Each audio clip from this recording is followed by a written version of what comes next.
Rencananya pemerintah itu mau mengusahakan untuk mengimpor sapi perah dari Brazil. Emang Itu boleh? bukannya PMK itu Brazil Nam? boleh. Nah ini aturannya mau diubah. Untuk menambah ini ya, menambah supply ini ternyata harus impor. Dan caranya nih yang agak seru nih. Jadi memaksa beberapa pengusaha yang tidak ada kaitannya dengan bisnis sapi atau susu untuk ikut impor juga sapi daging dan sapi perah. Jadi ancaman nih, kayak apa ancamannya? Kalau lu nggak mau komitmen untuk mengimpor sapi perah atau sapi daging, ya rekomendasi impor lu nggak akan gua keluarin, nggak diklik. Itu. Ketika pemerintahan ini selesai dalam 5 tahun, sementara dia udah invest alat yang ratusan miliar gitu. Nanti sustainability-nya ke depan gimana gitu. Itu yang menjadi kekhawatiran. Bikin 3 periode biar sustainability-nya panjang. 15 tahun.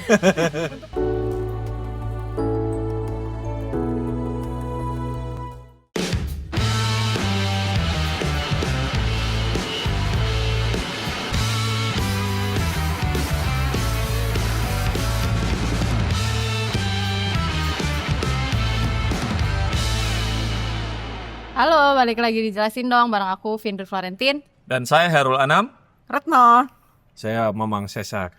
Jangan lupa untuk subscribe YouTube Tempo.co. Dan buat kalian yang ingin membaca laporan dari jurnalis Tempo, kalian bisa klik www.tempo.co karena di sana semua informasi yang kita produksi ada semua. Kita punya banyak banget berita menarik yang free content bisa diakses seperti maju mundurnya rencana penerapan PPN nih 12% ada kemungkinan tahun depan kan naik. Iya. Masih ada harapan? Dimundurin. Ada juga BPJS Kesehatan yang lagi terancam gagal bayar. Kita juga punya berita soal tarik ulur Kementerian Penerimaan Negara. Kabarnya sudah mulai ada rencana untuk dibentuk oleh pemerintah. Kalau yang premium gimana, Nang? Yang premium itu ada yang harian, ada yang mingguan ya. Itu yang harian dia ada soal pemerintah nih yang ingin memakai dana jaminan hari tua BPJS Ketenagakerjaan sebagai uang muka rumah. Kemudian dalam program itu ya, dalam program 3 juta rumah ya. Nah, kemudian untuk yang mingguan ini nanti ada laporan khusus mengenai profil dan sepak terjang Aguan, Raja Properti yang disebut sebagai salah satu anggota Sembilan Naga, gitu kan. Nah, berikutnya ada soal yang mau kita bahas ini, main paksa program makan bergizi. Nah, ini kan laporan premium, jadi tidak boleh disebarluaskan atau dibajak karena di situ ada hak ciptanya. Kira-kira begitu. Soal makan bergizi lagi emang ada yang baru. Terakhir kan rame-rame pernyataan Presiden Prabowo Subianto yang menyatakan bahwa nanti biayanya per anak jadi Rp10.000. Ya. Sebelumnya kan dibilangnya 15.000, sebelumnya lagi 20.000 gitu. Nah, alasannya Presiden kan karena ada keterbatasan anggaran, tapi kemudian direvisi sama Kepala Badan Gizi Nasional, Pak Dadan, dia bilang sebenarnya bukan karena keterbatasan anggaran, karena anggaran 2025 tetap 71 triliun. Tapi itu angka 10.000 muncul dari hasil uji coba mereka di beberapa daerah di Pulau Jawa yang menunjukkan bahwa 10.000 itu cukup gitu. Tapi nanti di beberapa daerah lain, karena itu cuma rata-rata, di beberapa lain bisa naik atau bisa lebih rendah. Nanti makanya nih akhir tahun ini, bulan Desember ini mereka mau uji coba lagi sambil lihat angkanya. Akhir tahun ini mereka mau uji coba lagi di 150 titik di Indonesia untuk ngecekin sebenarnya di daerah lain itu angkanya berapa. Baru nanti di situ diambil. Mau mulai resmi di 2 Januari berarti ini? Mulainya di 2 Januari resminya. Sekarang masih uji coba. Dari semua persiapan ini memangnya ada yang baru. Kenapa kita harus bahas lagi nih makan bergizi gratis? Iya, sejak dimunculkan sebagai ide dalam kampanye sudah menarik sebetulnya ya. Bagaimana ini kemudian tiba-tiba ada program seperti ini gitu kan. Dan lebih menarik lagi ketika mulai proses persiapan nih, karena makan siang bergizi kan selain butuh dana yang besar juga butuh logistik kebutuhan yang banyak, daging sapi, susu sapi dan lain sebagainya. Nah, isu yang paling baru yang sedang hot sekarang itu adalah soal penyediaan daging sapi dan susu, karena kan kemarin sudah disebut tuh 10.000 udah termasuk susu kan. Betul. Dan bisa jadi nanti proteinnya berasal dari daging juga. Nah, ini sekarang kita tuh kan posisinya sedang defisit ya, defisit daging sapi maupun juga susu. Nah, sehingga butuh tambahan yang cukup berlimpah nih untuk menutup kebutuhan makan siang bergizi nih. Makanya disinilah muncul karena untuk menambah ini ya, menambah supply ini ternyata harus impor. Dan caranya nih yang agak seru nih. Jadi memaksa beberapa pengusaha yang tidak ada kaitannya dengan bisnis sapi atau susu untuk ikut impor juga sapi daging dan sapi perah. Itu Mbak Retno dan Cesar udah ketemu beberapa orang tuh soal situasi sekarang karena kok begini jadinya kan gitu.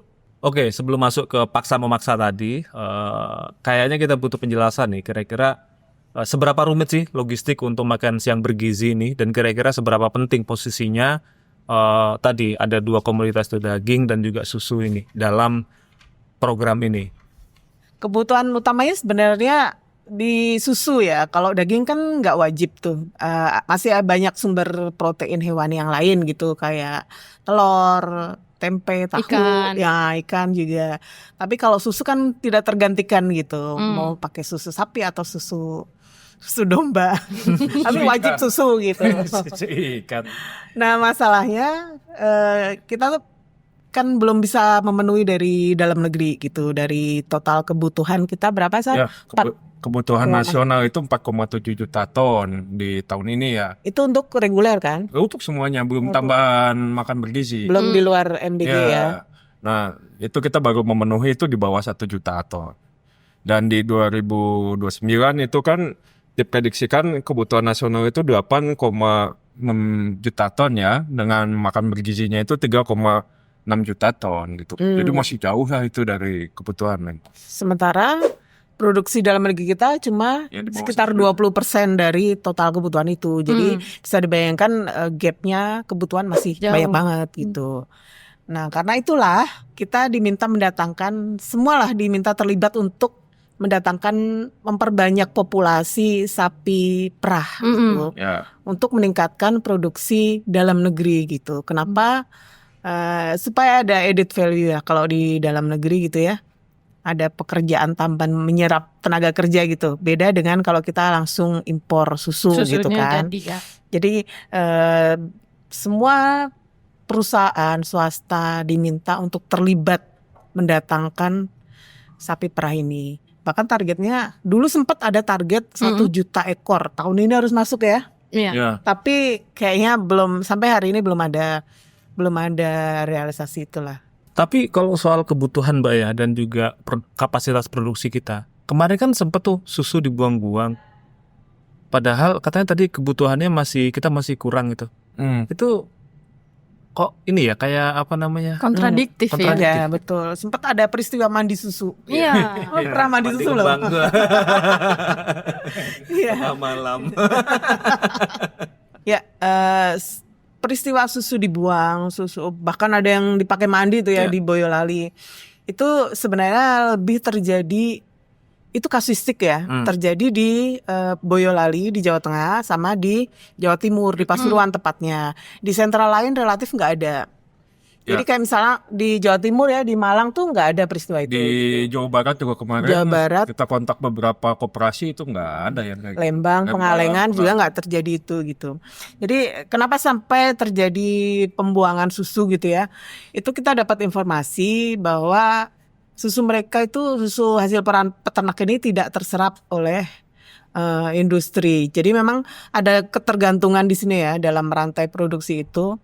Peternak itu, susu yang dihasilkan oleh peternak susu itu, sapi perah itu memang pengguna berikutnya industri gitu. Jadi mereka kan belum punya fasilitas produksi yang bisa menghasilkan satu produk yang bisa langsung ke konsumen gitu. Jadi harus diolah di industri manufaktur gitu. Sehingga mau nggak mau ya susu hasil ternak ini harus dibawa ke pabrik gitu. Sehingga ketika pabrik mengurangi, jadi waktu itu informasinya pabrik mengurangi penyerapan, mengurangi kuota karena ada problem alat produksinya, mesinnya sedang dalam perbaikan dan sebagainya, sehingga dikurangin penyerapan kepada peternak ini. Sebenarnya pengurangannya itu kecil sekali, sekitar ya 500 ton misalnya atau berapa atau 2 ton. Tapi kalau setiap hari menjadi terakumulasi jadi banyak. Ya, Dan itu basi ya. Kalau susu kan susu daya tahannya nggak lama kalau betul, masih susu yang berasnya. segar itu cuma beberapa jam aja. Tapi kalau udah ada pasteurisasi atau udah ada cooling itu bisa tahan lebih lama. Industrialisasi lebih ini ya, lebih lama ya. Itu masih di ini sebenarnya. Biasanya di koperasi-koperasi itu mereka punya perangkat untuk Iya. mendinginkan atau pasteurisasi itu bisa tahan beberapa. Hari. Mengulur sedikit Mengulur lah. sedikit ya daya Iya. tahannya. Beda dengan kalau udah masuk proses industri ya, pabrikan itu UHT udah beda. itu bisa sebulan lebih. Oke, jadi pengurangan penyerapan dari industri itu gara-gara apa sebetulnya? Kalau versi peternak karena mereka dapat informasi dari pabrik bahwa ada mesin yang rusak sehingga harus menunggu periode perbaikan untuk meningkatkan penyerapan gitu. Cuma kita dapat informasi yang lain bahwa ada persoalan dengan kualitas susu peternak kita gitu. Jadi kan parameternya tuh banyak. Untuk menilai kualitas susu peternak itu ada dari kadar lemak, protein, kentalannya segala macam, soliditasnya segala macam, banyak parameter gitu. Dan itu selalu diuji biasanya kan peternak tuh mengumpulkan susunya tuh di koperasi betul, koperasi atau KUD ya. Itu dan di situ ada fasilitas untuk menguji kualitasnya sebenarnya. Walaupun nanti di pabrik juga dites lagi ya, diuji lagi biasanya ya. karena itu menentukan harga dari penyerapan pembelian susunya itu. Jadi misalnya yang kualitas bagus, dia tentu lebih mahal daripada susu-susu yang kualitasnya kurang bagus.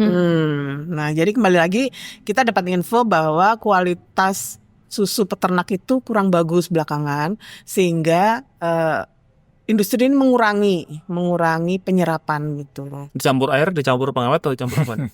Kita Kurang dengar bagus. ada yang nyampur dengan air. Oh. Dicampur dengan ya ada lah ya dari banyak yang mengumpulkan gitu ya, pengepul atau apa yang pelaku lah ya. Ada yang nakal dikit lah, nambah dengan air supaya banyak kan. Kalau semula berapa ton kasih air kan jadi tambah gitu. Tapi kan kelihatan di uji lab ya. Jadi soliditasnya tuh jadi kecil gitu karena cair banget gitu. Ada juga yang nambah bahan pengawet.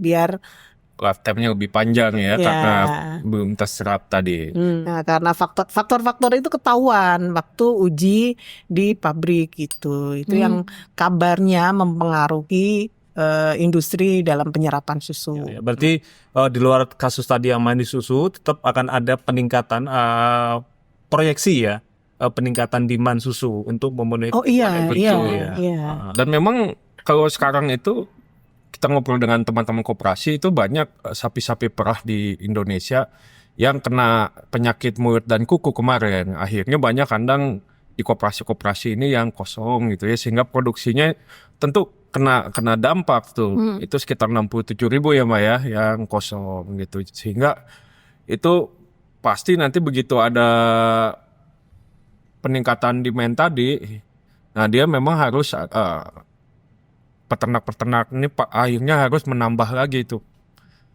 sapi-sapi baru atau bahkan yang sekarang masih sapi-sapi yang kecil segera dikembangkan gitu ya untuk bisa mengisi kebutuhan itu, tapi itu masih kurang karena tadi yang kita lihat bahwa datanya itu masih jauh. Jadi prinsipnya sih pada dasarnya kita kekurangan ya, volume susu nasional kita masih kurang. Ditambah lagi kemarin sempat ada kasus penyakit PMK, penyakit mulut dan kuku itu yang menyebabkan populasi kita semakin drop gitu. Berarti ini impor sudah tidak terelakkan, akan ada impor sapi perah. Mau tidak pastinya. mau ketika program makan bergizi gratis ini berjalan, susu juga harus sesuai dengan targetnya kan makanan tanpa susu nanti jadi Kurang tidak 4 sehat 5 sempurna. sehat 5 sempurna. Hanya 4 sehat tidak sempurna ya. Sebelumnya kan Kementerian Pertanian sebenarnya udah sempat ngumpulin industri kan Mbak? Berkali-kali. Betul, meminta mereka untuk ayo berpartisipasi untuk tadi entah mendatangkan sapi baru atau misalnya mereka sendiri ngundang dari investor luar seperti keterangannya Wakil Menteri Pertanian. Dia sempat bilang kita udah coba kok jajakin sama investor luar, salah satunya dari Vietnam misalnya. Yeah. Dan Bank Tanah itu cerita mereka udah mulai nyari lahan nih buat investor-investor asing, tapi agak susah karena butuh hamparan 10.000 hektar dan mereka masih belum punya. Nah sekarang itu siapa yang mau ngimpor berarti Mbak? Jadi Kementan tuh udah berkali-kali mengumpulkan Kita nulis bulan swasta. Mei Itu waktu Dan itu ya, bulan Mei. Ya, bulan Mei setelah kita Lebaran itu sempat tulis soal itu. intensif dikumpulkan lah swasta itu. Dan yang terakhir itu bulan November kemarin. Terakhir tanggal 19 kemarin, 19 November dikumpulkan lah mereka. Intinya sih diminta komitmen berapa per perusahaan itu sanggup mengimpor sapi gitu untuk menjadi sapi perah. Ini fleksibel ya. Iya. Bisa dalam bentuk sapi perah, bisa dalam bentuk sapi pedaging gitu. Tapi intinya mereka tidak ada belum ada hitam putihnya ya, belum yang mewajibkan gitu. Cuma Ada sedikit ini ya, sedikit paksaan ya. Kalau kita tengah cerita dari beberapa narasumber ini. Iya. Karena kalau misalnya tidak dipenuhi, itu akan mempengaruhi izin yang akan diterbitkan pemerintah terhadap impor-impor yang masing-masing importir ini, karena ini komunitasnya luas, bahkan bukan importir sapi, itu importir produk-produk olahan sapi ya, atau susu ya gitu. Iya. Ya, ada Tapi yang Ana punya daging. cerita yang lebih lengkap tuh soal itu. Berarti ini yang disuruh mendatangkan sapi bukan perusahaan yang emang ahli ngurusin sapi. Semua. Gimana Jadi ceritanya? ceritanya tadi Mbak Retno udah jelasin di awal-awal tahun kan Kementerian Pertanian sudah ngumpulin beberapa perusahaan ya, terutama mereka perusahaan-perusahaan yang butuh rekomendasi impor dari Kementerian Pertanian, mau itu dia perusahaan susu, perusahaan daging, Perusahaan mentega, mayones yang tidak ada kaitannya Biskuit. langsung dengan itu. Produk olahan Permen. yang terkait. atau Ya. mungkin pedagang tepung terigu itu juga masuk yang dipanggil Pak ya. Jadi awal tahun, nah terus kemudian tadi yang disebut sama Sesar 19 November itu kan dikumpulkan. Ada yang datang offline, ada yang datang online. Itu nggak hanya pengusaha tapi juga pejabat Kementerian Pertanian di daerah-daerah lah. Nah itu intinya bilang tadi yang disebut sebagai Sesar sebagai ancaman itu. Jadi di situ Dirjen bilang mereka menjelaskan bahwasanya Dirjen ini ditarget oleh Menteri Pertanian Amran Sulaiman. Dia sudah tanda tangan fakta kinerja. Gitu. Jadi dalam 5 tahun ke depan harus mendatangkan 1 juta ekor sapi perah, 1 juta ekor sapi bakalan yang akan dipotong kan. Total mereka tuh 1 juta wajib. 1 juta itu dalam 5 tahun.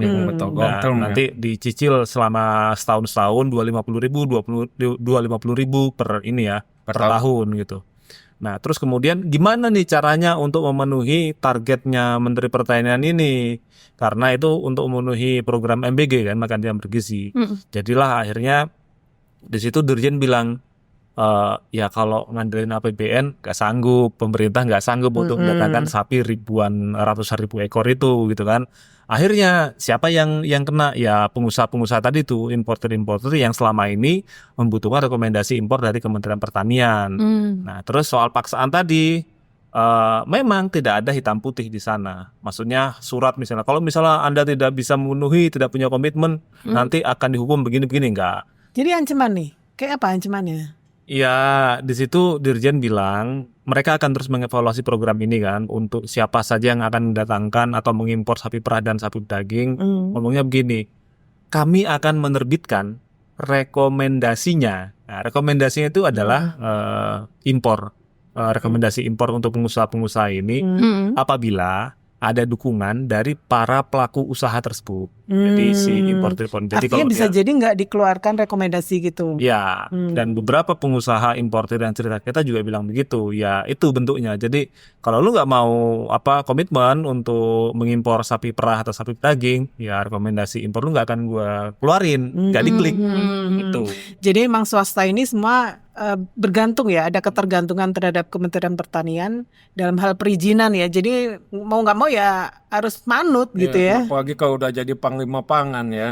Aduh, itu lebih berat lagi.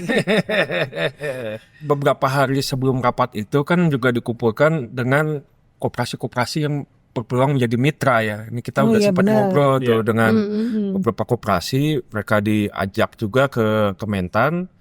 Itu sudah diperkenalkan gitu, karena kan memang importir non sapi ini kan nggak bisa memelihara sapi gitu. Biasa mendatangkan produk yang misalnya daging sapi atau mentega, tiba-tiba disuruh untuk memelihara sapi. Gitu. Kandang aja nggak punya gitu kan. Dan teknisnya juga mereka nggak tahu gitu ya. Betul. Akhirnya diupayakanlah untuk dijodohkan. Nah ini yang Jadi biro jodoh. jadi biro jodoh nih, biro jodoh sapi. Perusahaan swasta dengan Koperasi. peternak, koperasi Dengan peternak koperasi susu ya.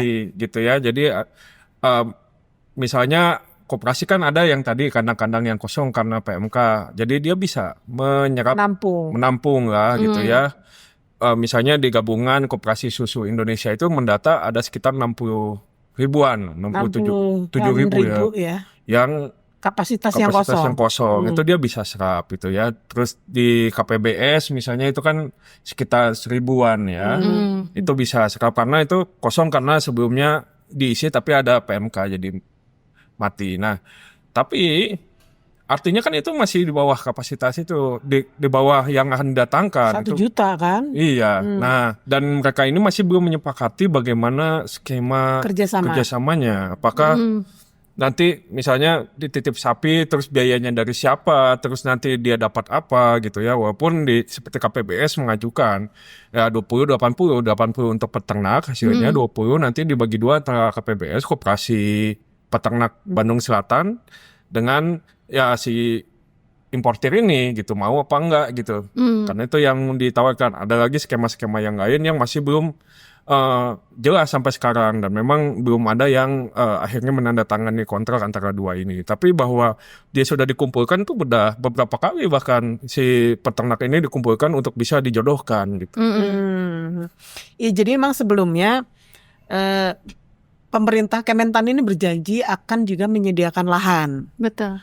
Sempatlah muncul akan ditaruh di NTB, akan ditaruh di Pulau NTT, Khusus NTT ya.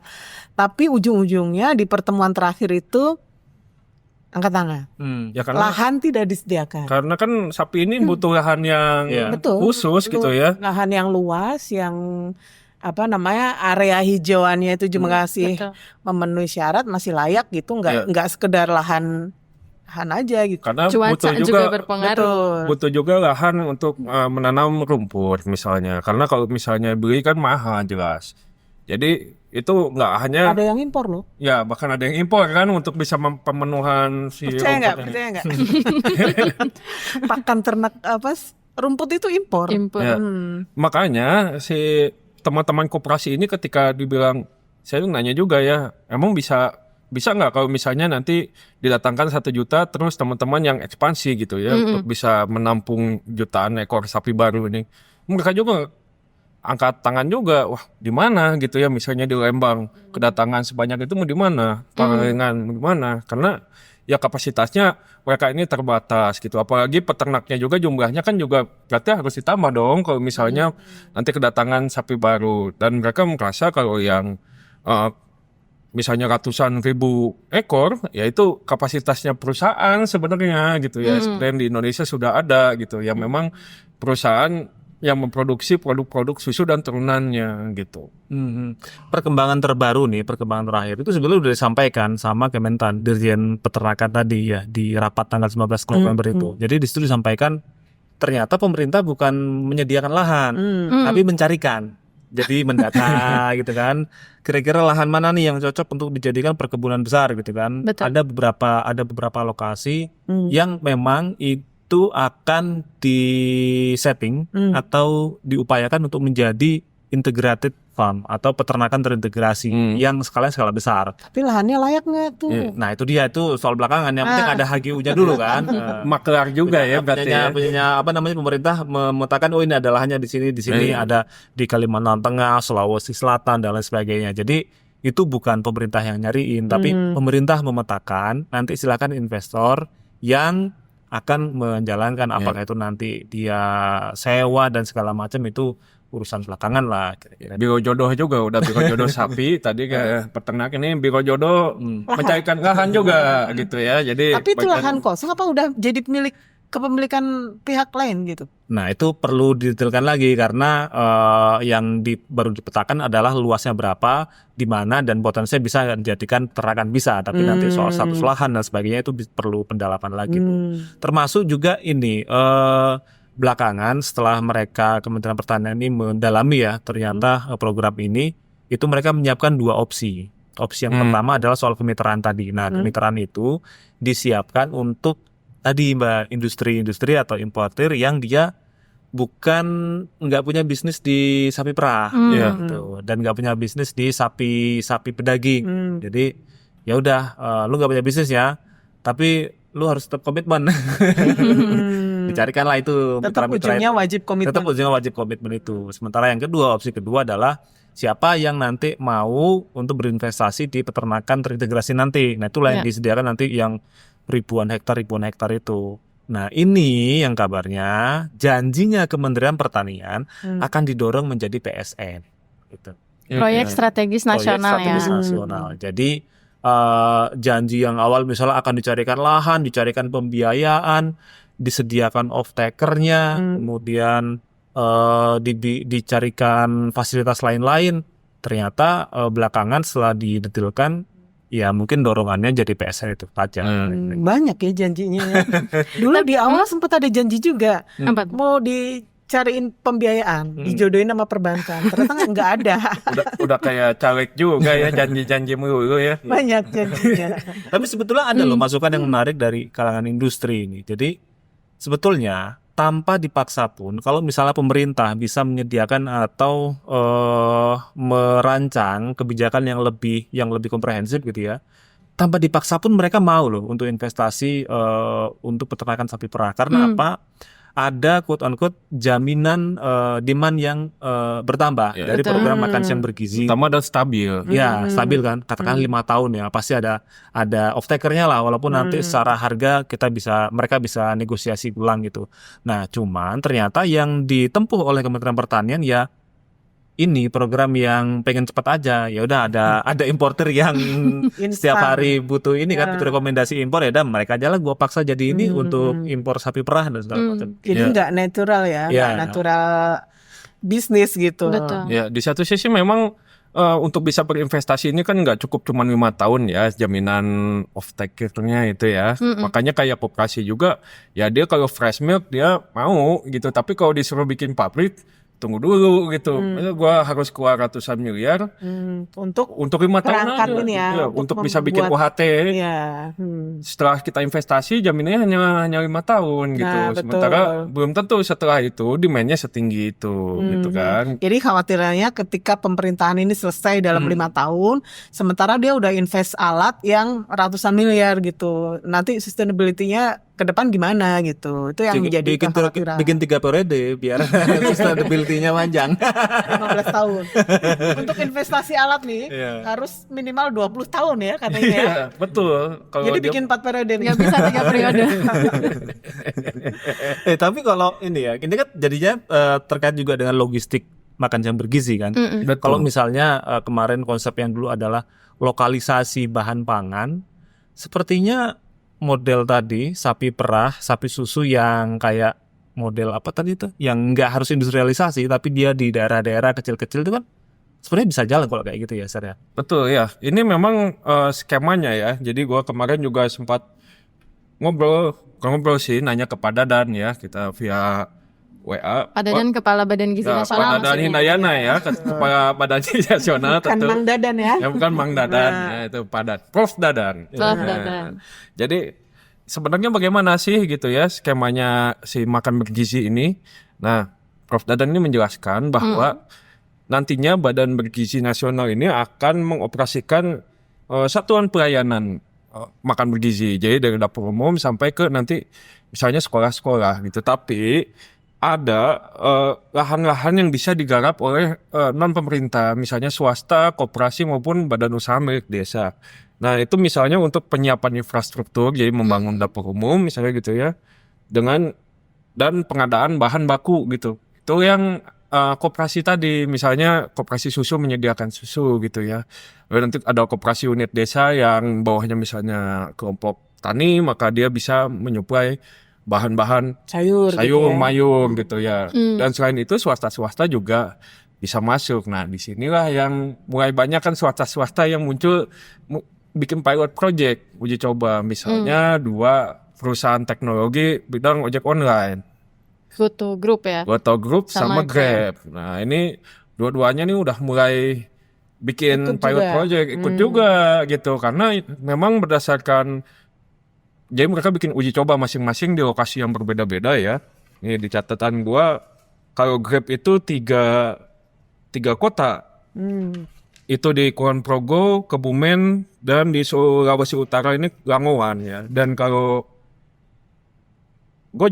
Goto ya itu di 13 kota dan kabupaten. Nah, ini hasilnya adalah yang meningkatkan penerimaan buat mitra mereka. Juga untuk baik mitra UMKM yang tenan-tenan makan, juga mitra untuk driver mereka gitu ya. Sehingga ya tentu mereka juga melihat ini layak diuji coba gitu ya. Makanya mereka udah bikin si Grab ini ya sama sih, dua-duanya metodenya adalah dari hulu ke hilir ya. Jadi UMKM-nya pakai apps juga. Itu nanti sekolah bisa pesen ke UMKM mitranya dari masing-masing perusahaan ini, lalu nanti diantar ke sana. Jadi skemanya kayak GrabFood, Ya, GoFood gitu ya. kayak begitu. Cuma nanti memang gue ngobrol-ngobrol dengan orang-orang yang terlibat dalam pengkajian, memang yang jadi titik beratnya adalah bagaimana UMKM ini harus sesuai juga dengan standar dapur umum gitu ya. Jadi harus ada keterlibatan dari Badan Gizi juga di situ gitu ya. Misalnya mengecek gizinya gitu ya. Nah, Mang, ini kan berarti buat UMKM sebenarnya ladang bisnis baru nih. Betul. Kalau karena banyak kita UMKM-nya, apakah nanti kita harus seleksi dulu misalnya UMKM yang bisa ikutan program makan bergizi gratis? Ya, makanya Prof. Dadan ini bilang ya tentu ada aturan main dan standarnya. Bahkan ya nggak bisa semua mitra langsung ikutan, karena kan di situ ada budget constraint, maksudnya berapa nih biayanya, tentu harus jangan terlalu tinggi, terlalu besar marginnya gitu ya. Terus juga gizinya terpenuhi apa enggak gitu, karena kan ini program makan bergizi gratis gitu ya, harus dipantau juga gizinya biar nggak salah gitu ya. Dan ini Prof. Dadan bilang ini akan dibuka ya secara umum, yang mau jadi mitra swasta ini nanti dibuka di internet katanya. Mau CSR apa mau pakai skema apa silakan nanti daftar gitu. Itu tapi gue belum tahu nih kapan nih, karena Prof. Dadan ini ngomong di istana kemarin kalau yang soal mitra-mitra yang bisa bergabung ini, karena semua mitra ini memang tentu punya banyak pertimbangan sendiri untuk bisa gabung ke program ini. Misalnya ya Mbak ya, kayak yang minum susu itu teman-teman dari koperasi itu syaratnya beda-beda gitu ya. Misalnya KPBS ya Mbak ya, dia itu kan susunya produknya pasteurisasi. Ya, jadi produknya berbeda-beda. Ada yang cuma sampai pasteurisasi, dikemas dalam plastik misalnya, dijual keliling ke sekitar pabrik, sekitar KUD gitu ya. Jadi untuk yang seperti ini, produk yang seperti ini, dia bisa memasok ke sekolah-sekolah yang mendapat program MBG itu, tapi di sekitar sini aja, di sekitar KUD-nya aja gitu. Tapi ada satu koperasi yang bisa menghasilkan produk akhir sampai UHT. Sampai ya. UHT. Jadi dia punya perangkat pasteurisasi, punya perangkat untuk UHT-nya gitu. Itu udah kemasannya juga udah kemasan yang kardus itu, karton itu gitu. Ada yang bisa sampai seperti itu. Kalau yang model begini daya tahannya lebih lama. panjang ya. Betul. Dia sanggup mengedarkan, sanggup memproduksi maksudnya sampai ke sekolah-sekolah yang di luar Wilayah. area produksi gitu ya. Ya ini tentu yang nanti akan jadi pertimbangan juga ya, karena kan tadi kandungan gizi seperti apa, walaupun teman-teman di koperasi ini masih belum menerima sebenarnya spesifikasinya ini akan seperti apa sih susunya gitu ya. Apakah boleh pasteurisasi atau misalnya harus susu UHT gitu. Ini masih belum jelas. Yang pasti kalau koperasi-koperasi yang sekarang ada itu ya untuk bisa memproduksi UHT agak berat, karena dia tentu butuh biaya investasi yang gak sedikit gitu ya. Akhirnya kalau mereka pun akhirnya diminta untuk berpartisipasi, ya palingan pasteurisasi dengan beberapa syarat yang mereka ajukan. Jadi pemainnya banyak pasti, Tapi tentu masing-masing ini punya syarat sendiri-sendiri nih buat bisa ikut. Nah, inilah yang harus diatur oleh Badan Gizi Nasional gitu ya, supaya ada aturan mainnya. Iya. Nah, ngomong-ngomong soal koperasi, sebetulnya bukan hanya peluang nih yang mereka nantikan, tapi Dapat. juga ada tantangan karena rencananya pemerintah itu mau mengusahakan untuk mengimpor sapi perah dari Brazil. Emang Itu boleh? bukannya PMK itu Brazil Nam? boleh. Nah, ini aturannya mau diubah. Oh. Jadi kan selama ini kan populasi sapi perah kita itu kan dari jenis Holstein ya, banyak kan diimpor dari Australia, New Amerika, Zealand. New Zealand gitu kan. Nah, muncul belakangan ide untuk mendatangkan sapi perah dari Brazil. Ini kan sapi Brazil ini kan kawin silang ya antara sapi India dengan sapi Holstein itu. Jadi menghasilkan sapi Girlando kalau nggak salah namanya. Berbeda dengan sapi perah subtropis yang Holstein itu. Tadi bukan Girlando ya, Girolando itu. Jago main bola nggak Nam? Brazil. Nah, ini kemudian jadi persoalan karena Brazil itu masih seperti India, yaitu negara yang belum bebas. penyakit mulut dan kuku. Makanya dalam PP 4 2016 yang sudah direvisi yang kedua, itu kan sempat sudah dibuka tuh supaya daging daging kerbau India bisa masuk. Karena kalau perhitungan pemerintah kan daging lebih ini ya Lebih aman harusnya dari penularan PMK-nya lebih sangat kecil risikonya. Nah, ini kemudian dari Brazil sapinya yang mau dimasukkan, sapi Girolando tadi, karena dianggap lebih tahan terhadap tropis kita dan juga lebih tahan penyakit gitu. Nah, masalahnya belum ada peternak kita atau koperasi itu yang pernah membudidayakan sapi perah ini. Makanya kemarin itu sempat tim dari Brazil, ada seorang yang dulu kita kenal, dia bekerja di Atase Pertanian Kedutaan Besar Brazil ya, di sini itu sudah sosialisasi ke koperasi sapi perah tapi yang di Bandung Utara di Lembang untuk menjelaskan sapi Girolando ini yang kira-kira akan diimpor oleh Indonesia. Nah, PP-nya ini infonya sudah ditandatangani oleh Presiden Prabowo, tinggal diterbitkan aja. Jadi, artinya kalau PP ini berlaku, nanti sapi Brazil itu bisa masuk ke sini untuk menambah populasi sapi perah. Padahal selama ini kita kan impor Brazil itu kan dia kan di zona dari zona-zona tertentu aja yang selama ini boleh ya. Kalau nanti PP ini berlaku berarti semua zona di Brazil diperbolehkan. Bisa, tapi tadi di dalam draft PP itu disebutkan akan ada proses karantina dan pengawasan maksimal. Jadi, semaksimal apa? Kemarin aja kita sudah bebas dari PMK, sekarang di mana juga karantinanya? Betul. Disebutkan nggak antisipasinya? Kalau kata Kementan apa sih? Ya itu antisipasinya. Apa tuh?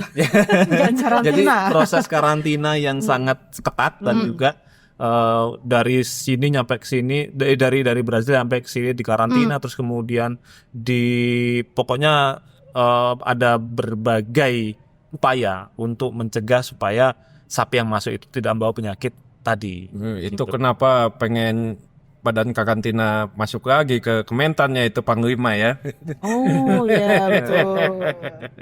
Nah, makanya nanti yang jangan heran kalau nanti ini sudah disahkan dan yang importir sapi itu sudah jalan, yang masuk bukan sapi Holstein tapi sapi Brazil, sapi Girolando itu. Sapi Brazil main bola nanti, pintar main bola. Nah, itu ya memang ada banyak tantangan dan juga ada banyak risikonya di situ. Tadi kan udah mencoba bertemu sama Menteri Pertanian ya, Amran Sulaiman. Gimana komentarnya dia? Apakah betul rencananya tadi ada pemaksaan, kemudian akan ada sapi impor dari Brazil juga yang masuk ke kita? Ya, seharian tadi kan Amran Sulaiman ini ya rapat kerja dengan Komisi 4 DPR. Nah, sore-sore bahas itu ini juga? Enggak spesifik bahas ini. Bahas soal anggaran mereka tahun 2020, anggaran kinerja dan sebagainya. Nah, setelah itu kita biasa doorstop kan, wawancara. Nah, terus kita bilang, Pak, ada laporan atau keluhan dari pengusaha importir yang selama ini mengimpor, yang butuh rekomendasi impor Kementerian Pertanian, dia dipaksa untuk mengimpor sapi perah atau sapi pedaging untuk mendukung program makan siang bergizi ini. Apa jawabannya, Amran? Apa coba? Apa? Siapa yang masak tadi? Siapa yang maksa? Kementerian Pertanian Pak. Siapa orangnya? Dirjen. Nah kan itu kan waktu itu kan ini ya Rapat dipimpin di rapat Dirjen. dipimpin Dirjen itu kan. Pas itu kemudian ada Dirjen juga, tunjuk Dirjen dulu. Coba tanya, bener gak? Nah terus habis itu ya biasalah, seperti yang ketika Tempo tanya kepada Amran itu kan, kamu dari media mana? Dari Tempo Pak. Gitu. Oh suka tanya-tanya yang fitnah ya. Iya. Tapi sebelum itu Dirjen ini ya Dirjen Peternakan Agung Suganda udah sempat ngejelasin ke kita. Jadi dia bilang memang ada program tersebut untuk penambahan populasi sapi perah dan sapi daging. Caranya dengan meminta pengusaha-pengusaha untuk impor gitu ya, untuk impor gitulah. Nah, tapi dia bilang apakah ada pemaksaan? Dia bilang dia jawabnya begini. Selama ini kan pemerintah, Kementerian Pertanian sudah membantu mereka dengan ngasih rekomendasi impor, ngasih bisnis yang mereka bisa jalan. Nah, sekarang ya giliran pemerintah lah yang butuh bantuan mereka untuk impor. Enggak maksa tapi minta tolong ya. Minta tolong. Tapi bukannya itu apa namanya tugas ya, pelayanan pemerintah kepada warga, kepada pelaku industri untuk memberikan rekomendasi itu. Iya, jadi kayak pamrih kalau kayak gini ya. Jangan tanya saya Mas. Terus melihat manuvernya Kementerian Pertanian ini gimana sih Kak Temponang? Ya, program swasembada pangan, swasembada sapi dan sebagainya itu kan bagus ya. Tapi kan kalau misalnya dengan cara seperti ini maksa pengusaha, apalagi sampai main kalau nggak dituruti nanti akan ditahan rekomendasi impornya, itu kan main nginjek kaki kan ya. Mestinya sebagai pemerintah yang punya banyak pemikir dan lain sebagainya, bisa meng-hire konsultan dan sebagainya, mestinya bisa bikin kebijakan yang lebih ini ya, yang lebih natural, ramah investasi dan sebagainya, sehingga sebetulnya seperti tadi MBG ini kan menjanjikan demand yang tinggi. Kalau misalnya didesain dengan benar tanpa dipaksa pun investor mestinya udah ngelihat ini barang bagus gitu kan. Kalau memang ekonomis pasti orang akan datang gitu nggak perlu tanpa dipaksa. Ya. Betul. Dan terkait tadi yang soal sapi Brazil itu, catatan beberapa dokter hewan dan lain sebagainya, masyarakat veteriner dan sebagainya itu masih melihat ada risiko nih kalau dibuka nanti justru akan membuat negara kita jadi terjangkit lagi PMK. Padahal kita udah berpuluh-puluh tahun ya berusaha untuk menghilangkan tadi Mbak ya, PMK dari kita ya. Yang kemarin aja belum free 100% ya. Ya. Dampaknya. Dan memang untuk yang pembukaan sapi Brazil ini juga ada indikasi pemburu rente nih. Jadi ada banyak pengusaha di sini dan pengusaha di Brazil yang memang udah lama yang mendorong standby untuk supaya sapi mereka bisa masuk, baik yang dieksportir di sana maupun yang siap-siap importir untuk di sini. Importer nampani di sini. Baik, cukup ya. Saksikan terus Jelasin Dong YouTube Tempo.co. Kalian juga bisa dengerin di Spotify Jelasin Dong. Sampai jumpa. Bye.